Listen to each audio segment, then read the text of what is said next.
Hey, you bastards at SportsBit. Betting Insight today, SBRPicks.com, weekend preview edition. Pauly and Teddy. I'm at Real SportsBit. He's at Teddy_Covers.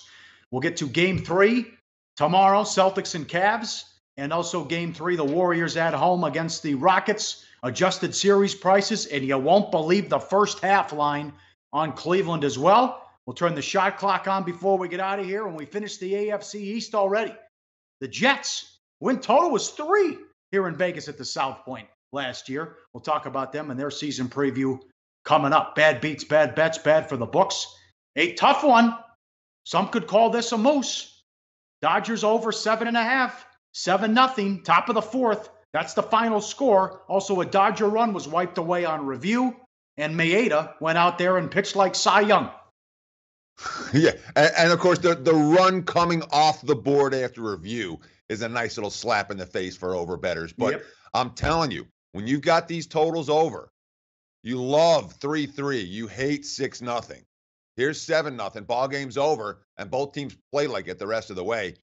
Yeah, it could have been worthy of a moose designation, Pauly. Bottom line, 7-0 top of the fourth. Can't get over 7.5. That's a bad beat for Dodgers overbet. That is certainly a bad beat. This is a bad push last night in the hockey game, and a push with the play of the day under 3-2 Tampa. Empty net goal with 1 second.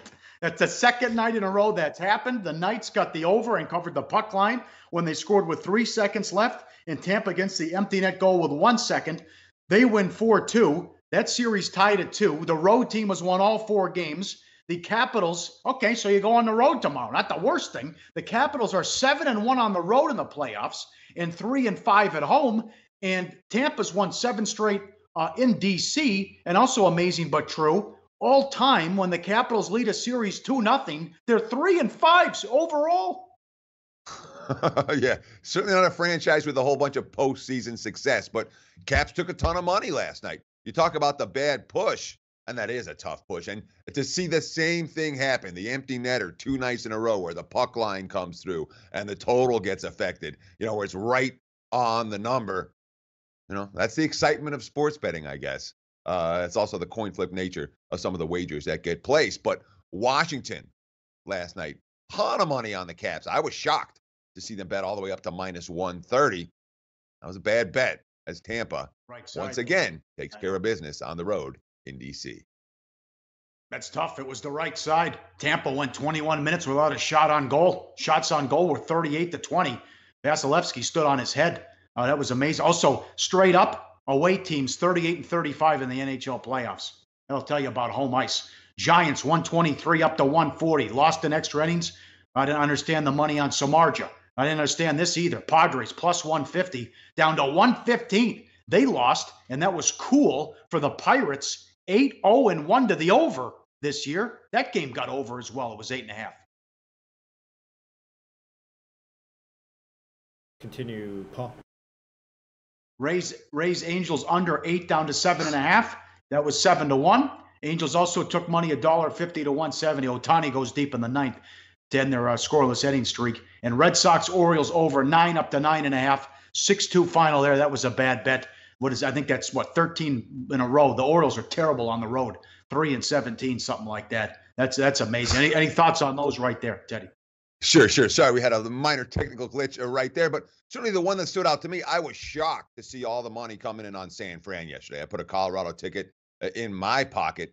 Samardzija can't be laying, and even though he pitched fairly well, and the Giants bullpen pitched fairly well, Giants not getting the clutch hits that they need. The Rockies with the clutch hit in the 12th get the 5-3 win over the Giants. San Fran backers did not enjoy that particular contest. A fair bit of steam coming in on the G-men. Yes. I also, I have, as Malinsky would say, in pocket. I took the Rockies 5-1 and plus 650 to win the division. I took 5-1 yesterday and plus 650 a couple days ago. I told you on the shot clock that pitching staff's for real, and they have a better record on the road. Watch out for the Rockies as the Diamondbacks are struggling and Pollock's out 4-8. Here we go. Tomorrow night, Game 3. Boston leads the series 2-0. They are 37-0 all time when they lead a best of 7, 2-0. Cleveland 6.5, 205 the total. Adjusted series price, Boston's -$2. How about the first half, Teddy? We've been telling you about this for 2 years on SportsBit. or a year and a half when I took a couple months off. But this is astonishing here. It's a sick ATS run going back 3 years. Bet the home team first half in game 3, and the first half is 6, but the spread's 6.5. Yeah, this is as big of an adjustment as I can ever recall seeing. We talked about a little of this for Warriors Spurs game 3 when San Antonio went home 2-0. Here, I mean, where you're seeing literally the full game line in the first half line is the same line at some sports books. It certainly stands out as a significant market adjustment. Of course, when a trend, 34-4 over the last 3+ NBA playoffs, the 0-2 team returning home for game 3 has been pretty darn good in the first half, hence the betting market adjustment to reflect that ongoing trend. And of course, 3 of the 4 losses were the same team. The Warriors have been the one team that's been able to overcome that. Given Boston's struggles, you think back to, they won 1 game on the road in the postseason. You can understand why the first half line and the game line tilting towards Cleveland after the rest, which I think the Cavs benefits the Cavs more than the Celtics. You can see why the early money came on the Cavs, despite the fact that 21-50 against the spread as chalk this year. Only 1 point spread cover in the postseason as home favorites, and that came against Toronto in game 4 when the Raptors were done. Laying points with Cleveland has not necessarily been exactly a money-winning proposition, and I wonder about the effects. Look at the picture. J.R. Smith's shove of Al Horford. Does that have an ongoing effect in this series? Some of that is a real concern if you're trying to lay points with the Cavs tonight. Well, Celtics also responsible for one of those losses. They beat the Sixers in game 3 when they led that series 2-0 as well. They got the money in the first half.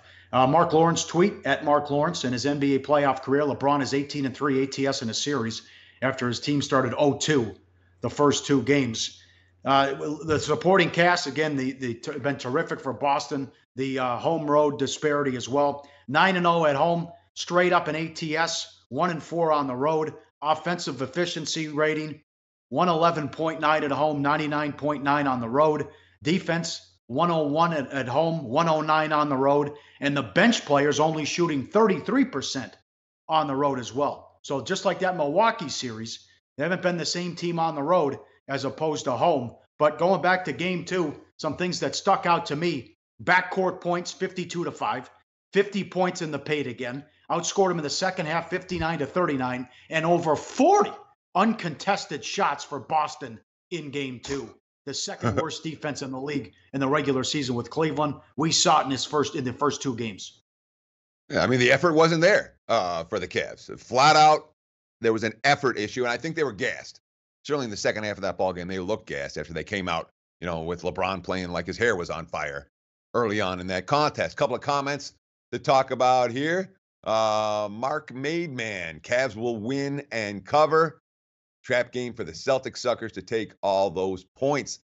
There's certainly something to be said for that argument. When you read the quotes coming out of Cleveland, LeBron, we're going to see what we're made of on Saturday. You talked about Mark Lawrence and that 18-3 trend he brought up with LeBron down 0-2 in a playoff series.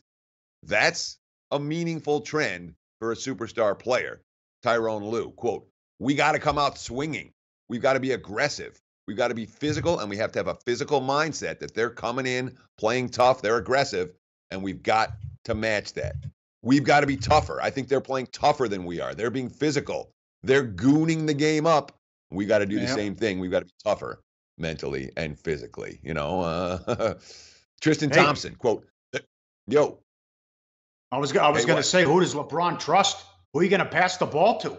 J.R. Smith's been terrible. Corver hasn't done anything. Thompson, George Hill's been terrible. Clarkson didn't play in game 2. Other than LeBron, the rest of the Cavs team, 5 of 20 from 3 in game 2. 25% in the first 2 games from 3. Ugly. Sure. I mean, if you're grading out the best players in the series, LeBron's the best player in the series. And maybe the next 7 names on the list would all come from the Boston side. Maybe making for a case for Love somewhere on that list. Maybe. It certainly hasn't been the Cavs stepping up in any way. Now, time to prepare, extra time to prepare, a little bit of time to rest, a little bit of time for R&R. These are factors that I think work in Cleveland's favor. Tristan Thompson, again, they're going to play physical. They got to. That gets them going, and they've got players that are gritty players that play hard. That's their edge. That's what they bring to the table. Guys got to be ready for that, and if you're not ready, then you can't play. Two possibilities in my mind for this game. One, the Cavs just implode, and the Celtics go on and sweep this series. Two, we see Cleveland hit some of the shots that they've been missing in the first couple of games, and that gives them the energy on the defensive end. Worth noting, the Celtics in the postseason, the most undervalued commodity in the NBA, 10-3 against the spread in the playoffs. As underdogs from day one this season, the Celtics blindly betting Boston catching points, 24-8 as dogs. They've been a 75% ATS proposition in this role, betting them blindly. But of course, the public sees that. The public knows that. It's been the wise guys who are betting Cleveland, the public who's betting the underdog Celtics. Amazing but true. Regular season, Boston with a better record on the road than at home. And also the number one defense in the regular season as well. Sunday night, Game 3 Western Conference Finals tied at 1. Warriors at home, 226.5 the total. They've won 15 in a row in the playoffs at home. Adjusted series price, Golden State now $3. What Klay Thompson's going to show up, the one who was great in Game 1, who didn't do much in Game 2, and will Steph Curry show up? And they've been hunting him and attacking him on defense as well. It was simple. Supporting cast did not show up in Game 1 for Houston. They were terrific in Game 2. Tucker had 22 points in Game 2 after scoring 1 in Game 1. Ariza had 19 after he was in foul trouble in Game 1. And Gordon had 27 points in the Game 2 win. When you have the opportunity, push the ball. And I thought the Rockets did a good job going up-tempo at times and picking their spots in Game 2. Second quarter was a thing of beauty as their offense was humming. It was bombs away. Little misleading that they went 16 of 42 from 3 because a lot of those misses were in garbage time when some starters were out and some bad shots as well. But when they were in the flow in the first 3 quarters, they were hitting just about everything. That was the Rockets team we all know and love that won 65 games in the regular season in Game 2. Yeah. So here's my bold prediction, okay, for Game 3. Eric Gordon will not single-handedly outscore Steph Curry and Klay Thompson in this one. That's all I'm going to say. That's strong. Gordon had yes. what? Yeah, he had 26, 27. Curry and Thompson 27. 24 combined. And again, you talk about the role players. I mean, Ariza, Tucker, and Gordon for Houston. 24 points in Game 1. 68 points in Game 2. So you have that trio stepping up and all 3 of them playing well. You had Steph Curry and Klay Thompson both having off games.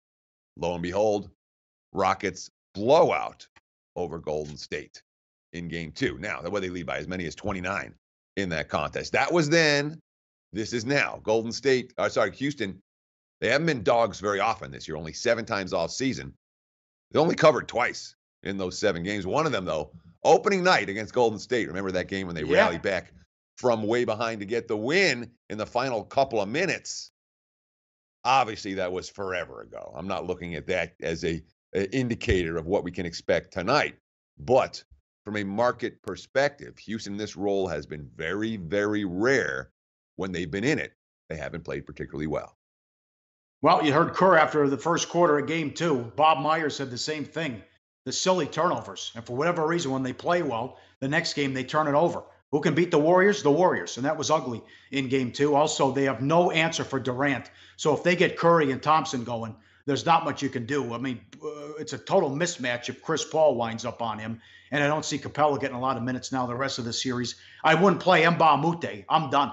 He's missed a ton of layups. He's been terrible. So I don't think D'Antoni might. And now these games are every other day now once we get into Game 3. So he doesn't have a lot of guys that can't play Anderson. Capella's not getting a lot of minutes. Can't play Mbah Moute. What's he going to do? Green's a good energy guy, but who knows if his shot's falling as well. So he might only be able to trust maybe 7 guys in these games. But cut out on the turnovers And we'll see if Curry finally gets going shooting the ball, and maybe the home cooking will help. But they definitely have to cut out on the turnovers too. Well, it's funny because we look at Toronto was a great regular season team. Why were they a great regular season team? Because of their depth. Their bench was a meaningful factor in the regular season. In the postseason, didn't matter one iota. So here are the Rockets, great regular season team. And you see the rotations in the postseason, much shorter. The bench, much less production. Why were they so good all year long? Because they had so many guys who could fill different roles. Now here it is for the series that this roster was built for, and D'Antoni doesn't have quite as many options. It certainly feels that way. Now, we've seen in the first two games, certainly game one, the three-point shooting was even, but the role play, all three of Golden State's big three stepped up, and basically no one except for Harden for Houston stepped up. In game two was the opposite. It was the Rockets draining threes, their role players stepping up, and Golden State not getting the production from their key guys. Now the series shifts to Golden State. We know that Houston's been good on the highway here in the postseason. They haven't been laying down to anyone, and they just got a nice little measure of confidence with a win they absolutely had to have by a margin that I think they needed. And we've got the Steph Curry question. How healthy is Curry? Curry has not shot the ball well since his first game back. And with Curry at less than 100%, all of a sudden Houston seems a little bit more interesting, a little bit more live in this series than perhaps we might have thought after game one. SportsBit 2.0, betting insight today, SBR picks. Pauly and Teddy, I'm at Real SportsBit. He's at Teddy_Covers. Thanks to Intertops. 22 years online, sign up, deposit, and win. Getting you with your questions. It's the weekend preview edition. Max wants to know about hedging on Vegas Golden Knights future bets. Well, it depends. Some people think Winnipeg's the better team. I don't. Winnipeg's only played well for 30 minutes in the series, if you ask me. And the Knights are 5-1 at home. So they went tonight, stranglehold on that series. And they're also 8-1 in the postseason when they score first. Tough place to play. So certainly you want to lock in a prop. I'm sure that ticket pays a lot if you have the Knights to win the cup, whether you got 100-1, 200-1, even 500-1 first when they came out. So I would wait till tonight though. But maybe you like the Jets for the game. So who knows? I don't know who you are, but if it's life-changing money, if your ticket might pay $20,000, I don't know if you're local, but you can call Prop Swap where you can put your ticket up and someone could buy it. But now's the time to get creative. Don't forget, who knows? The Capitals might win tomorrow, and the Golden Knights would have home ice. They'll be favored to win the Stanley Cup. Sure. I mean, if I was going to hedge, I would do it right now. I would probably do it before game 4 tonight, because if Winnipeg wins tonight, the whole series odds shifts, goes back to Winnipeg. They'll be favored in game 5. I wouldn't hesitate to do it right now. That being said, are you in a rush to bet against the Golden Knights? I'm not in a rush to bet against the Golden Knights. Not even a little bit. Thanks for the question. We really appreciate you guys commenting in the chat box. We'll do our best to answer as many as we can throughout the course of the show. Surprised you haven't hedged yet? Good job by you, as they're 2 wins away from going to the Stanley Cup Finals. JETS, Jets. We finished the AFC East. Win total 6, under -130. Last year at the South Point, they got as low as 3. We only see that with an expansion team. That's crazy. And they went over. They went 5-11 straight up, but they also, I think they were 4-5 at one point, got off to a good start. To make the playoffs, yes, plus 550, take back no, -$8, or not lay the $8 rather. To win the division, 12-1. 8-6-2 ATS, 8-8 to the over, and 5-11 straight up, as I mentioned. They actually, McCown had a pretty good year, but then he got hurt and he had to put Petty in there, and still Petty's gone, and somehow the Elephant Man has hung on. Second-round pick Hackenberg yet to play it down in the NFL, 2 years in the league. Yeah, he won't play it down this year either. When you look at the Jets' numbers from last year, again, they were a winning team against the spread. They're going into the season. You talked about how they were lined as low as 3. I mean, this was a team that was universally despised in the markets. Their numbers weren't good. They were below average, but they weren't bottom of the barrel. 5 yards per play on offense. That's number 21 in the NFL. 6.2 yards per pass attempt. Number 20 in the NFL. On defense, 5.4 yards per play allowed. That's middle of the pack number. 6.7 yards per pass attempt. That's number 19. Again, mediocre numbers, but not dismal numbers. 24 giveaways, that was below average. 20 takeaways, that was below average. -4 differential for turnovers, that was below average. But again, not disastrous type of stats. Not this team is coming from way, way down, like many people expected them to be. From all indications, Todd Bowles kept his job. They drafted a QB number 1 in Sam Darnold. We'll talk about him in a minute. But from all indications, there is no urgency for the Jets to win now. This is a rebuilding process. Bowles now in his 4th season. From all indications, the quotes coming out of the Jets front office, it's not a playoffs or bust situation for Bowles, which is good because the Jets ain't making the playoffs this year. They're lined, as you mentioned, as a 6-win team with juice on the under. Well, that's big, that he can go out there and he doesn't have to worry about his job. And he did a good job last year. So did McCown. To me, this is like the Bills. When you're looking at the win total, how long is McCown the quarterback like McCarron? How long do they wait to put Darnold with the Bills? It's Allen. How long do they wait to put Darnold in there? To me, because Darnold's going to struggle when he comes in, and they get a tough back end of the schedule. Well, Teddy Bridgewater's the interesting guy here. We're not going to see Hackenberg. I don't know that we see Darnold. I don't think Darnold is necessarily, when you talk about a guy with upside, sure. But you talk about a guy that I watched in college and say, okay, he's ready for the NFL. He's going to succeed. He didn't win big at USC. So I've got my concerns about him. What's win big? He won games, he won. Yeah, but did USC live up to expectations at any point while he was there? No. No, I don't think there were expectations when he took the job. Well, he took the job from Max Brown, who was the number 1 high school recruit. He took the job like 3rd game, and they took off. He was great in the Rose Bowl. Turnovers were an issue this past year. He's fumbling a lot and interceptions. He's got to work on that. Sure. But McCown was good. McCown was legitimately good for the team last year. And so you talk about some of the moves. I mean, they brought in a ton of moderately priced talent. The linebacker, Avery Williamson, the tight end, Clive Walford, running backs, Isaiah Crowell and Thomas Rawls, the center, Spencer Long, a key signing, Terrell Pryor at wide receiver, and, at cornerback, Jermaine Johnson, who's going to be joining Mo Claiborne, along with, Jamal Adams and Marcus May, last year's 1 and last year's number 2. I like the talent influx for a team that, oh, by the way, they're going to have like $100 million in salary cap room next offseason. That's when the Jets are building for. Of course, they let a lot of the veterans go. The linebacker, Demario Davis, Muhammad Wilkinson on the defensive line, Coney Ely from a pass rushing standpoint. Those are significant losses for the defense on the Jets. But still, I look at this secondary. I say this secondary is pretty good. If the offense can score some points, Jets might cover some point spreads. I don't know if they're going to go over their win total, but I think they might, just like last year, have a little bit of value game by game because they're certainly not well regarded in the markets. Schedule, again, AFC South, NFC North, extra games at Cleveland, Denver at home. And do you think they'll be dogs at Cleveland week 3? Let me bring that up. At Detroit to start, that could go either way. I'll tell you, out of the gate's going to be interesting. That'll determine when they go to Darnold as well. Detroit on the road, Miami at Cleveland, at Jacksonville, Denver, Indy, Minnesota at home. All right. Look, the Browns are 1-31 over the last 2 years, and the Jets will be underdogs week 3 at Cleveland. Even if the Jets are 2-0, they'll be dogs at Cleveland in week 3. You can count on that Thursday night affair. So, I don't know, Jets fans can enjoy that. What intrigued me about the schedule, you think about Sam Darnold coming in at some point during the season. Look at the back half of that slate after the bye week. Patriots, Titans, Bills, Texans, Packers, Patriots again. Only Buffalo is a team that's lined as a non-playoff contender out of that group, and that's on the road. That's a tough initial slate for any young QB to go up against.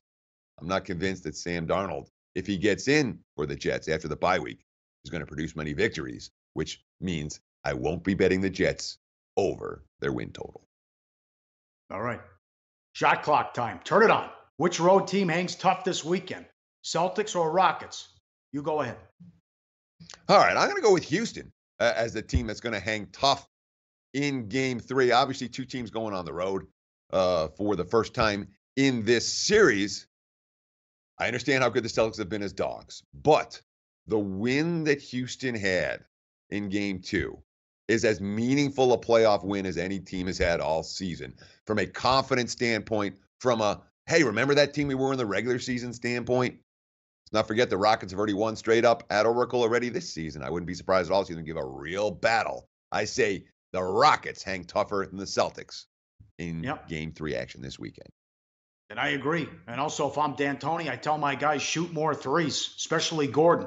Bombs away. That's how they can pull the upset on the road, trying to steal one in Oakland. Shoot 45 threes. That's how you can do it.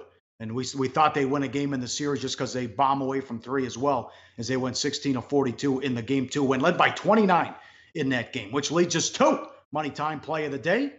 Where you want to go? Well, we talked about that 18-3 angle. LeBron down 0-2 in a playoff series in that next ball game. And I know the Celtics have been good in this role as dogs, but this is Cleveland's spot all the way. Game number 704, Cleveland Cavaliers minus 6.5. And don't bet it now. I think you'll find 6s, maybe even lower before tip-off. Yeah. Or release at 6.5 and grade at 6.5. That's the current prevailing number. Cavs minus 6.5. That's our play of the day. We just got a cycling question. You bet cycling, Pauly? I've never bet cycling in my life. Never. Please. Most the dirtiest sport there is.